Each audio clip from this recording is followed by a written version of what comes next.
There's a certain kind of silence that only exists at the end of a life. It's not empty, it's not cold. It's full of breath that comes slower, full of hands being held a little tighter, full of words that have waited years to be spoken. In hospice, I have learned that the room changes long before the heart does. The air feels different. Time stretches. Even the smallest whisper can feel like it carries the weight of a lifetime. I have sat beside many beds in those final hours. Sometimes there is laughter. Sometimes there are tears. And sometimes there is just quiet. The kind of quiet where everyone is listening for something they can't quite name. Families lean in. They watch each rise and fall of the chest. They search the face they have known for decades, wondering what might still be inside. And then, sometimes the last words come. They are not always loud. They are not always long. But they can shift the entire room. A simple sentence. A name. A confession. A truth that was carried for years, and finally set down. In those moments, you can feel something settle. Or sometimes, something awaken. The last words don't shock the room because they are dramatic. They shock the room because they are honest. In hospice, I've learned that at the very end, people rarely speak about money or titles, or old arguments. They speak about love, about regret, about forgiveness, about things they thought they had more time to say. And when those words finally leave their lips, everyone in the room understands something deeply human. We are all just trying to be heard before we go. This is what I have witnessed at bedsides, the quiet realizations, the fragile courage, the truth that rises when everything else falls away. I remember the way the light fell across the blanket that afternoon. It was soft, late light, the kind that turns everything a little golden and makes even hospital equipment look gentle. The room was still in that way. Hospice rooms often are. Not empty, not tense, just suspended. Like everyone inside was holding their breath without realizing it. His family had been there all day.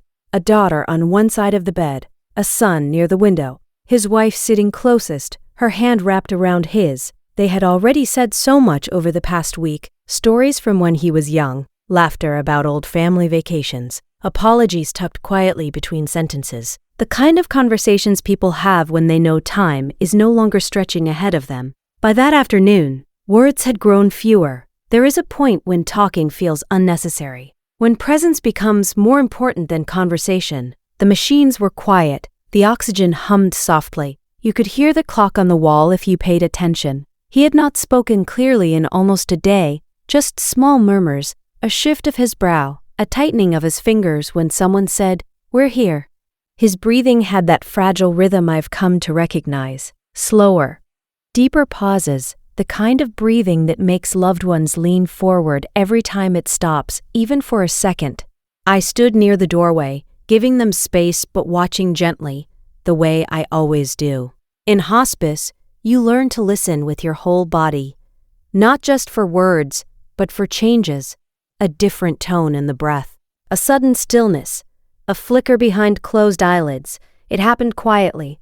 His wife was leaning close, whispering something only he could hear, probably telling him it was okay, that she loved him, that she would be fine. They often say that, even when they don't believe it yet. And then he opened his eyes. They weren't wide, just enough. Enough to look directly at her. Enough to make everyone in the room shift their attention all at once. It's amazing how quickly a room can change when someone who hasn't spoken in hours suddenly looks awake. His lips moved, but at first nothing came out. His daughter leaned closer. His son stepped around the bed. His wife tightened her grip on his hand. And then he said it. "I am sorry." 2 words. Soft, almost carried away by the oxygen, but clear enough that no one questioned what they heard. The room didn't react right away. Sometimes shock doesn't look dramatic. It looks like stillness. His wife blinked as if she wasn't sure she had heard correctly. His daughter's mouth opened slightly, but she didn't speak. His son looked down at the floor. "I'm sorry," he said again, this time with a little more air behind it. You could feel it then, the shift.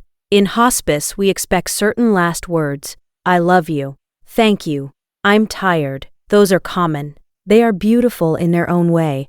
But "I'm sorry" lands differently. It carries history inside it. It carries weight. His wife shook her head immediately. There's nothing to be sorry for, she whispered, her voice already breaking. But the way he looked at her told a different story. It wasn't about one small mistake. It wasn't about forgetting an anniversary or working too many late nights. It was bigger than that. It was the kind of apology that lives under decades of shared life. In that moment, I felt like I was standing inside something sacred, not dramatic, not loud, just deeply human. He tried to say more. His words were scattered, fragile, like leaves in wind. I should have been the rest dissolved into breath. His chest rose slowly, fell, rose again. His daughter began to cry, but quietly. She pressed her forehead to the side of the bed. The son stepped closer, placing a hand on his mother's shoulder. No one told him to stop. No one rushed to fill the silence. They let him try. Sometimes at the end of life, the body weakens, but the truth strengthens. People who have avoided certain conversations for years suddenly find clarity. It's not that they waited until it was too late. It's that something about the nearness of death strips away pride, strips away fear. He wasn't confessing something scandalous. He wasn't revealing a secret family or a hidden fortune. What shocked the room wasn't the content. It was the vulnerability. He had been a quiet man, they told me earlier in the week. Strong, steady, not one for long emotional talks. He showed love by fixing things around the house, by driving his kids to practice, by paying bills on time, by staying. And now, at the very end, he was choosing words instead of actions. I'm sorry I wasn't softer, he managed to say, each word costing him breath. His wife let out a sound I can only describe as something breaking open. Not breaking apart, breaking open, like a door that had been closed for years finally swinging wide. You were enough, she said, over and over. You were always enough, but sometimes. The person speaking the last words isn't looking for reassurance, they're looking for release. I have seen this before. A final confession that isn't about blame, but about longing to have done better, to have loved more openly, to have said things when there was still time. The daughter stepped forward then. Dad, she whispered, you were the best father. He turned his eyes slightly toward her voice. There was a softness there that hadn't been present earlier in the day. A quiet relief, maybe, in hospice. We talk about something called life review. It's not a formal process. It's something that just happens. As the body slows down, the mind seems to sift through memories. Some patients speak them out loud. Others whisper them in fragments. And some compress it all into 1 or 2 sentences. I'm sorry can hold an entire lifetime. The air in the room felt thicker after that. Not heavy. Just full. Full of things that had been said and things that no longer needed to be. I watched his wife lean closer, her forehead touching his. I forgave you a long time ago, she whispered. He gave the smallest nod. It may have been involuntary. It may have been everything. There is a misconception that last words are always clear and poetic. They're not. Most of the time they're simple. Sometimes they don't make grammatical sense. Sometimes they trail off mid-thought. But their power doesn't come from perfection. It comes from honesty. That afternoon, those 2 words rearranged the emotional furniture of the room. Old hurts shifted. Old narratives softened. The children saw their father not just as the steady presence of their childhood, but as a man who carried his own regrets. And there is something healing in that. I stepped forward briefly to adjust his pillow, to check his breathing. My movements were slow, deliberate, respectful. When you work in hospice, you learn how to enter sacred moments without interrupting them. He looked tired after speaking. His eyelids fluttered, closed again. But the tension in his jaw had eased. The lines on his forehead smoothed. Sometimes the shock isn't loud. It's the quiet realization that the person you thought you fully understood is still capable of surprising you. The son cleared his throat. Dad, he said gently, we know you loved us. A single tear slid from the corner of his father's eye. It traced a slow path down his temple into his hairline. I have learned not to rush tears away. They are part of the work of leaving. His breathing changed again. As the hours passed, longer pauses, softer exhales, the family stayed close. No one stepped out for coffee. No one checked their phone. The earlier apology had anchored them there, as if they all understood that something essential had just happened. In those final hours, there were no more dramatic statements, no hidden confessions, just small squeezes of the hand. A few whispered, "I love yous," the ordinary holy language of goodbye, but the room was different because of what he had said. Later, when I walked the wife down the hallway after he passed, she held my arm lightly. "I didn't know he carried that," she said quietly. "Many people carry quiet regrets. Not because they lived badly, but because being human means missing moments, speaking too sharply, staying silent when you should speak, speaking when you should listen.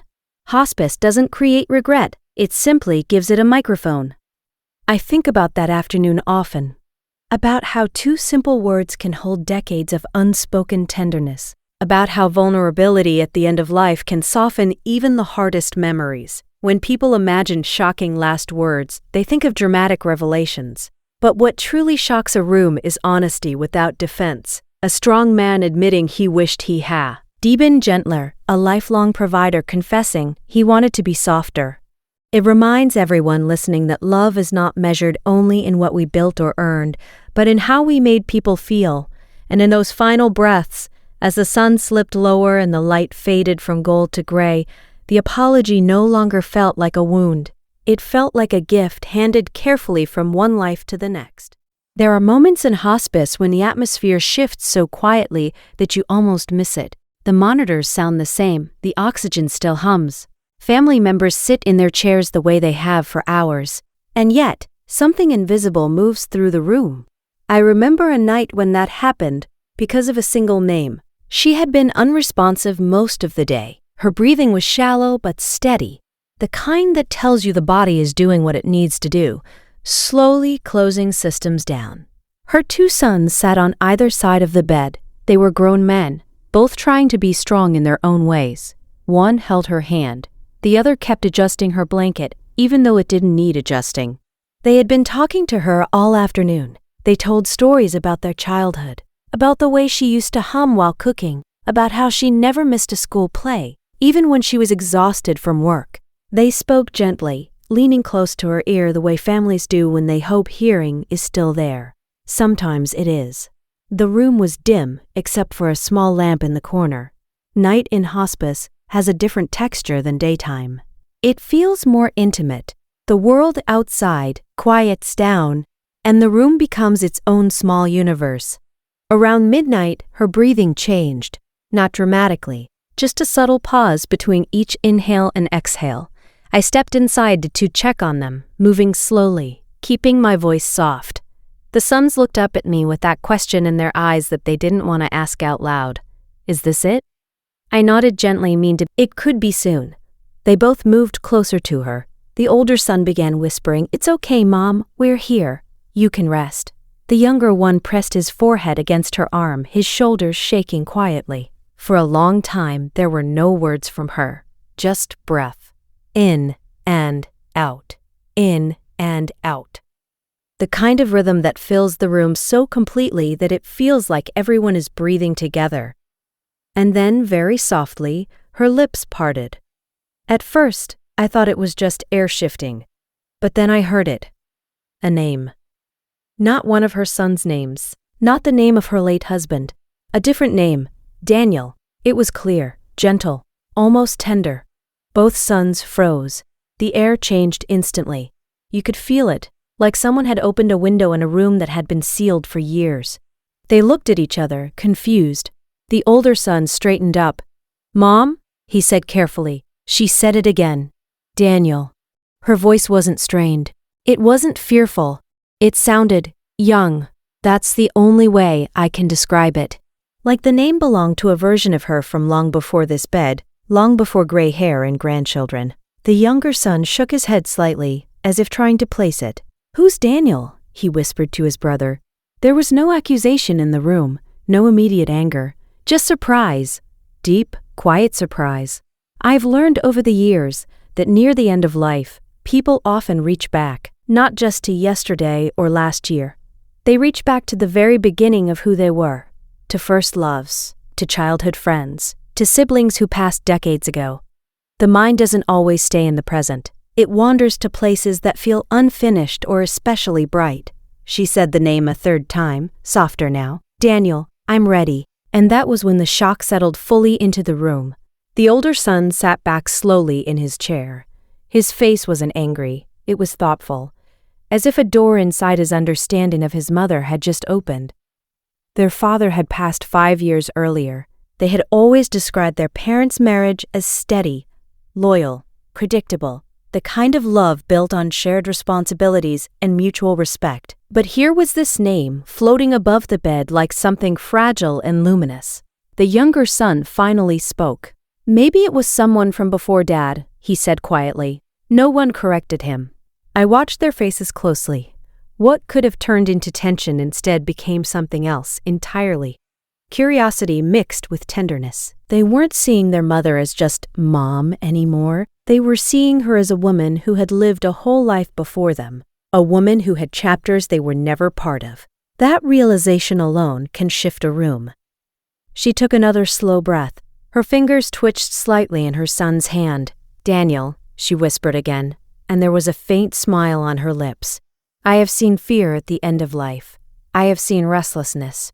I have seen people call out in confusion. But this was different. This felt like recognition. Sometimes patients speak to loved ones who have already passed. Sometimes they describe seeing someone at the foot of the bed. Families often ask me if that means something is wrong. I tell them gently that it's not uncommon, and that it doesn't usually bring distress. Often it brings comfort. The older son leaned closer to her ear. It's okay, Mom, he said softly. If Daniel's there, it's okay. There was something incredibly gracious in that moment. He didn't demand answers. He didn't question her loyalty. He gave her permission to go wherever her mind and heart were leading her. Tears slipped down his face, but his voice stayed steady. The younger son nodded slowly, as if piecing together a quiet story in his mind. She had a life before us, he murmured. Yes, she did. We all do. Her breathing grew lighter, more spaced out. The room felt almost suspended in time. The name had changed the air, but not in a way that broke it, in a way that deepened it.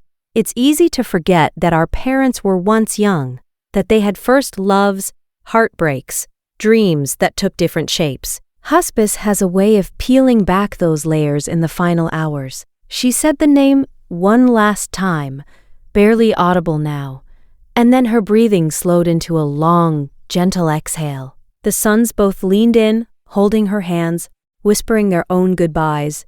The earlier surprise had softened into something else. Acceptance, maybe.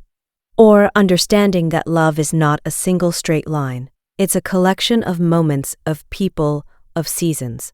After she passed, the room stayed quiet for a long time. The older son finally broke the silence. I think he must have meant a lot to her, he said. The younger one nodded. I'm glad she wasn't alone. That sentence stayed with me. I'm glad she wasn't alone. It didn't matter whether Daniel was a memory, a vision, or someone waiting beyond what we can see. What mattered was the peace in her voice when she spoke his name, the way her face softened, the way fear seemed absent. Sometimes the last words that shock a room don't create division. They create depth. They remind us that the person in the bed is larger than our understanding of them, that they carried stories we may never fully know. And in that small, dim room, with two sons holding their mother's hands, a single name expanded their view of her life, not as a betrayal, not as a secret, but as a reminder that every soul is layered, complex, capable of loving more than once. The air felt different after that, not heavy, just wider, as if the room had stretched to make space for a young woman whispering a name from long ago, and two grown sons realizing their mother's heart had once belonged to a world before them.